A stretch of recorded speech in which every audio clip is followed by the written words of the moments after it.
ఈరోజు వైఎస్ఆర్ జిల్లాలో ఉన్నాం.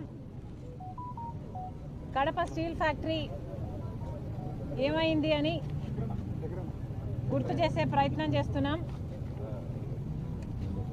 కడప స్టీల్ ఫ్యాక్టరీ శంకుస్థాపనల ఫ్యాక్టరీగా మిగిలిపోయింది. చెల్లి పెళ్లి చేయాలి మళ్ళీ మళ్ళీ అన్నట్టు కడప స్టీల్ ఫ్యాక్టరీకి శంకుస్థాపనలు చేయాలి మళ్ళీ మళ్ళీ లాగా తయారైంది. ఈరోజు టెంకాయలు కొట్టే ప్రాజెక్టుగా కడప స్టీల్ ఫ్యాక్టరీ గత పాలకులు తయారు చేశారు. ఇది ఎక్కడి న్యాయమని అడుగుతున్నాం. ఈ ప్రాజెక్టు టేక్ ఆఫే కాదా? ఇది కేవలం శంకుస్థాపనలు చేయడానికి మాత్రమే ఈ ప్రాజెక్టు పేరును వాడుకుంటున్నారు నాయకులు. టెంకాయలు కొట్టడానికి మాత్రమే ఈ ప్రాజెక్టును వాడుకుంటున్నారు. మేము సింబాలిక్గా టెంకాయలు కొడితేనన్నా మీరు కొట్టిన టెంకాయలు గుర్తొస్తాయి, మీరు చేసిన శంకుస్థాపనలు గుర్తొస్తాయి అని ఈరోజు కాంగ్రెస్ పార్టీ ఈ ప్రయత్నం చేస్తుంది. నిజానికి కడప స్టీల్ ఫ్యాక్టరీ రాజశేఖర్ రెడ్డి గారు ఎంతో చిత్తశుద్ధితో ఎంతో కోరికతో ఈ ప్రాంతమంతా అభివృద్ధి చెందాలి అని, ఈ ప్రాంతం తలరాతను మార్చాలి అని చేపట్టాలనుకున్న ప్రాజెక్టు. కడప స్టీల్ ఫ్యాక్టరీ వస్తే ఈ ప్రాంతమంతా సస్యశ్యామలం అవుతుందని, ఇక్కడ కడప బిడ్డల జాతకాలు మారిపోతాయి అని, ఎంతోమందికి మేలు జరుగుతుంది అని రాజశేఖర్ రెడ్డి గారు కడప స్టీల్ ఫ్యాక్టరీ రావాలి అని ఉద్దేశించారు. నిజానికి రాజశేఖర్ రెడ్డి గారు ఉన్నప్పుడే కడప స్టీల్ ఫ్యాక్టరీ కోసం ఎన్నో ప్రయత్నాలు చేసి దీన్ని సాకారం చేయాలి అని పూర్తి బ్లూ ప్రింట్ కూడా తయారు చేశారు. 10,000 ఎకరాలలో 20,000 కోట్ల పెట్టుబడితో 20 మిలియన్ల టన్నులు ఉత్పత్తి చేసే కెపాసిటీ గల ప్లాంట్ని ఇక్కడ ఏర్పాటు చేయాలి అని మొత్తం ప్లాన్ రెడీ చేశారు రాజశేఖర్ రెడ్డి గారు. రాజశేఖర్ రెడ్డి గారు ఉద్దేశం ప్రకారం 25,000 మందికి ఉపాధి కల్పిస్తుంది ఈ ప్లాంటు, డైరెక్ట్ ఎంప్లాయ్మెంట్ ఇస్తుంది. ఇంకో 1,00,000 మందికి ఇండైరెక్ట్ ఎంప్లాయ్మెంట్ ఇస్తుంది ఈ ప్లాంటు అన్నది రాజశేఖర్ రెడ్డి గారి ఉద్దేశం అయితే, మరి ఈరోజు ఏమైంది? ఎక్కడికి పోయింది? అంత గొప్ప ప్రణాళిక తర్వాత వచ్చిన నాయకుల చేతుల్లో నాశనం అయిపోయింది కదా. రాజశేఖర్ రెడ్డి గారు శంకుస్థాపన చేసింది ఆయన అధికారంలో ఉన్నప్పుడు. 2008లో అయితే ఆ తర్వాత కాలంలో రాష్ట్ర విభజన జరిగినప్పుడు కడప స్టీల్ ఫ్యాక్టరీ తప్పనిసరిగా కట్టాల్సిన ఫ్యాక్టరీ. సెయిల ఆధ్వర్యంలోనే దీన్ని కట్టాలి అని విభజన హామీలలో ఒక హామీ కడప స్టీల్ ఫ్యాక్టరీ. 2014లో కాంగ్రెస్ పార్టీ అధికారంలోకి వచ్చుంటే కడప స్టీల్ ఫ్యాక్టరీ ఈ పార్టీకి పూర్తి కూడా అయిపోయేది. కానీ దురదృష్టం కొద్దీ 2014లో కాంగ్రెస్ పార్టీ అధికారంలోకి రాలేదు కేంద్రంలో, కాబట్టి మనకి ప్రత్యేక హోదా రాలేదు. దాంతోపాటు ఏ ఒక్క విభజన హక్కు కూడా మనకు రాలేదు. దాంతోపాటు కడప స్టీల్ ఫ్యాక్టరీ కూడా రాకుండా పోయింది. 2014లోనే కడప స్టీల్ ఫ్యాక్టరీ అయినా ప్రత్యేక హోదా అయినా ఇవన్నీ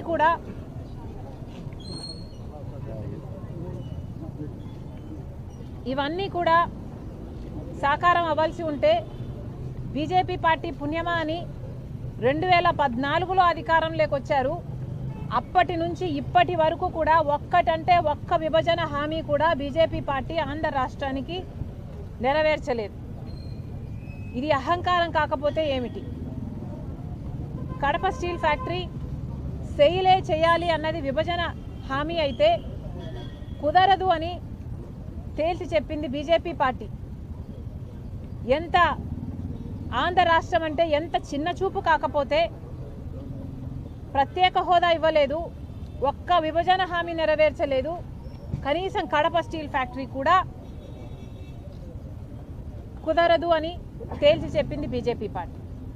అలాంటి బీజేపీ పార్టీకి పోయిన 5 సంవత్సరాలైనా ఇప్పుడైనా అంతకు ముందైనా అదే బీజేపీ పార్టీకి మద్దతు ఇస్తున్నారు జగన్మోహన్ రెడ్డి గారైనా చంద్రబాబు గారైనా. ఒక్క విభజన హామీ కూడా నెరవేర్చకపోయినా కూడా అదే బీజేపీ పార్టీతో డ్యూయెట్లు పాడుతూ తిరిగారు చంద్రబాబు గారు, జగన్మోహన్ రెడ్డి గారు. చంద్రబాబు గారు 2014లో ముఖ్యమంత్రి అయ్యారు. Kadapa steel factory BJP party మేము కట్టము అని తేల్చి చెప్పాక ఆఖరికి ఇక చంద్రబాబు గారు అధికారంలోంచి ఆయన టర్మ్ అయిపోయింది అన్న టైంలో 4.5 సంవత్సరాలు అయిపోయిన తర్వాత తాపీగా కడప స్టీల్ ఫ్యాక్టరీ ఇక ఎన్నికల కోసమన్నా వాడుకుందాం అనుకున్నారో ఏమో, కడప స్టీల్ ఫ్యాక్టరీ దగ్గర మళ్ళీ ఇదిగో ఈ టెంకాయలతో మళ్ళీ శంకుస్థాపన చేశారు చంద్రబాబు గారు. రాజశేఖర్ రెడ్డి గారు చేసిన స్థలంలో కాకుండా స్థలం మార్చి చంద్రబాబు గారు మళ్ళీ టెంకాయ కొట్టి శంకుస్థాపన చేశారు. చంద్రబాబు గారి ప్రకారము 4,000 ఎకరాలు భూమి ఇచ్చి 3 మిలియన్ టన్నుల ప్లాంట్ కట్టాలి అన్నది చంద్రబాబు గారి ఉద్దేశం. తీరా 6 నెలలు అయిపోయింది, ఎలక్షన్లు అయిపోయాయి, చంద్రబాబు గారు ఓడిపోయారు. 2019లో జగన్మోహన్ రెడ్డి గారు ముఖ్యమంత్రి అయ్యారు. ముఖ్యమంత్రి అయిన 6 నెలలకు మళ్ళీ ఇదిగో ఇదే టెంకాయ మళ్ళీ కొట్టారు. మళ్ళీ ఇంకొక స్థలం మార్చి ఆయన మళ్ళీ శంకుస్థాపన చేశారు. ఆ రోజు జగన్మోహన్ రెడ్డి గారు చెప్పిన మాటలు, ఎన్నికలు 6 నెలలు ఉంది అనంగా టెంకాయ కొడితే దాన్ని మోసము అంటారు, అదే అధికారంలోకి వచ్చిన 6 నెలలకే టెంకాయ కొడితే దాన్ని చిత్తశుద్ధి అంటారు అని ఆస్కర్ డైలాగులు చెప్పారు జగన్మోహన్ రెడ్డి గారు. చిత్తశుద్ధి అంటే ఏమిటో నేను 3 ఏళ్లలో చూపిస్తా, ఈ ప్లాంట్ కడతాను అని జగన్మోహన్ రెడ్డి గారు ఆ రోజు చెప్పిన మాట.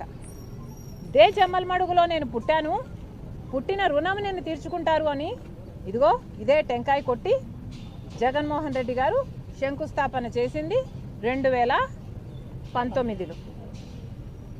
ఆ తర్వాత జగన్మోహన్ రెడ్డి గారి కాలయాపన వల్ల అలా కాలం గడిచిపోయింది. 3 ఏళ్ల తర్వాత అసలు తట్టెడు మట్టి కూడా తీసి పోసింది లేదు.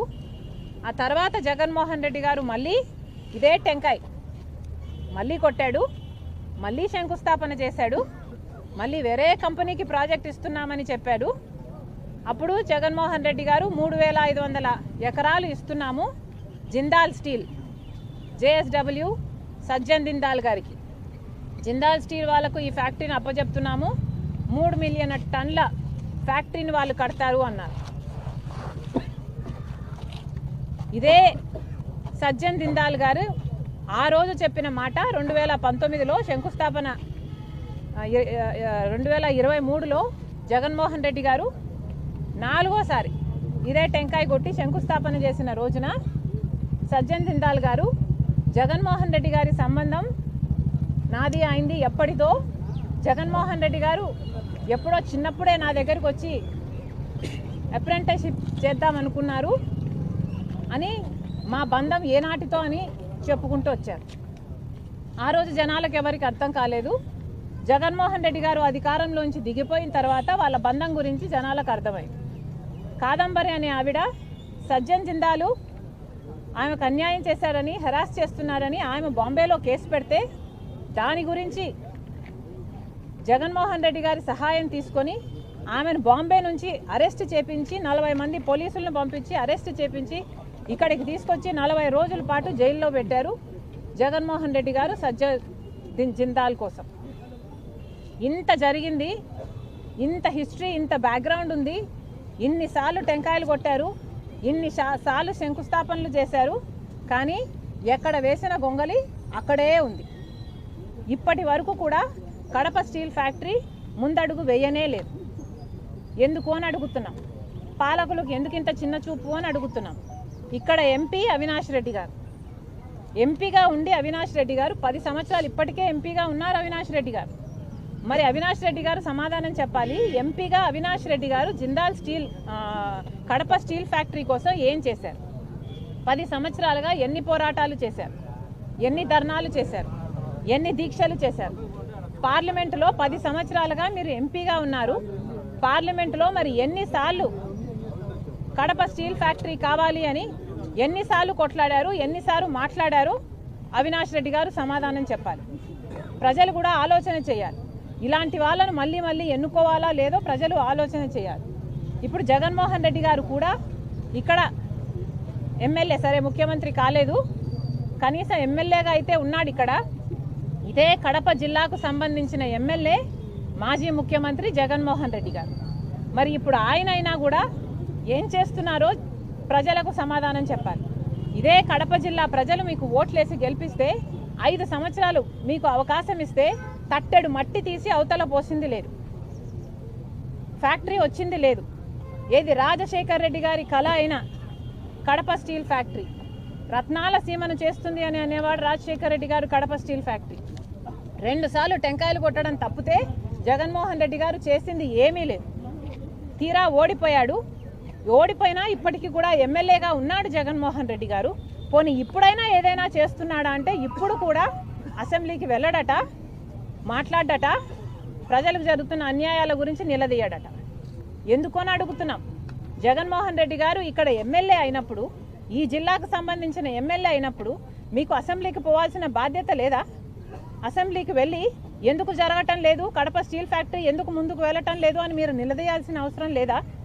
సూపర్ 6 ఏమవుతుంది అని మీరు నిలదీయాల్సిన అవసరం లేదా? చంద్రబాబు గారు ఉచితంగానే ఇసుక ఇస్తామంటున్నారు. ఇసుక ఉచితమైన చుట్టూతా ఉన్న ఖర్చులన్నీ పెరిగిపోతే ఉచితం ఎక్కడుంది అని జగన్మోహన్ రెడ్డి గారు నిలదీయాల్సిన అవసరం లేదా? కానీ జగన్మోహన్ రెడ్డి గారు ఎమ్మెల్యేకి అర్థమేమో మెంబర్ ఆఫ్ లెజిస్లేటివ్ అసెంబ్లీ, పేరులో కూడా అర్థం ఉన్నా కూడా ఆయన విజ్ఞత అసెంబ్లీకి వెళ్ళడట. ఈయనకు ప్రతిపక్ష హోదా ఇస్తేనే వెళ్తాడట. ప్రతిపక్ష హోదాకు కావాల్సిన ఎమ్మెల్యేలు వచ్చారా అంటే, గెలుచుకున్నారా అంటే లేదు, గెలుచుకోవడం చేత కాలేదు. కానీ ఈయనకు మాత్రం ప్రతిపక్ష హోదా కావాలట, లేకపోతే పోడట. చిన్నపిల్లలు చాక్లెట్ ఇస్తేనే స్కూల్కు వెళ్తా అన్నట్టుగా ఉంది ఇక్కడ. ఇదేనా మీ విజ్ఞత? జగన్మోహన్ రెడ్డి గారైనా వైసీపీ ఎమ్మెల్యేలైనా ఆలోచించుకోవాల్సిన అవసరం ఉంది. చెప్పాల్సింది ఏమిటంటే ఎంపీ అయినా ఎమ్మెల్యే అయినా అవినాష్ రెడ్డి గారైనా జగన్మోహన్ రెడ్డి గారైనా వీళ్ళకి చిత్తశుద్ధి లేదు అని నిరూపణ అయిపోయింది. వైసీపీ పార్టీ 5 సంవత్సరాల అధికారంలో ఉండి కూడా కడప స్టీల్ ఫ్యాక్టరీ కోసం టెంకాయలు కొట్టడం తప్పితే చేసింది ఏమీ లేదు. అంతకుముందు చంద్రబాబు గారు కూడా ఒకసారి టెంకాయ కొట్టారు, చేసింది ఏమీ లేదు. అందుకనే కాంగ్రెస్ పార్టీ ఈరోజు వార్నింగ్ ఇస్తుంది. కడప స్టీల్ ఫ్యాక్టరీ ఈ ప్రాంతానికి చాలా ముఖ్యమైన ఫ్యాక్టరీ. ఈ ప్రాంత అభివృద్ధి కోసం కడప స్టీల్ ఫ్యాక్టరీ రావాల్సిందే. కాబట్టి కాంగ్రెస్ పార్టీ అల్టిమేటం ఇస్తుంది ఈరోజు ప్రభుత్వానికి. కలెక్టర్ గారు కూడా ఇదే చెప్పాము. ఈరోజు కాంగ్రెస్ పార్టీ చాలా సీరియస్గా ఉంది కడప స్టీల్ ఫ్యాక్టరీ రావాలి అన్న విషయంలో. కడప స్టీల్ ఫ్యాక్టరీ రావాలి. మీరు స్పందించకపోతే, ప్రభుత్వం తరపు నుంచి మీరు స్పందించకపోతే చంద్రబాబు గారు గమనించుకోవాలి.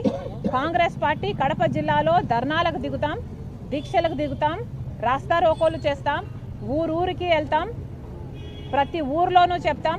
కడప స్టీల్ ఫ్యాక్టరీ గురించి ప్రజలను చైతన్య పరులను చేస్తాం, ఉద్యమిస్తాం. ఆఖరికి నిరాహార దీక్షకు, ఆమరణ నిరాహార దీక్ష కూర్చోడానికి కూడా మేము సిద్ధం.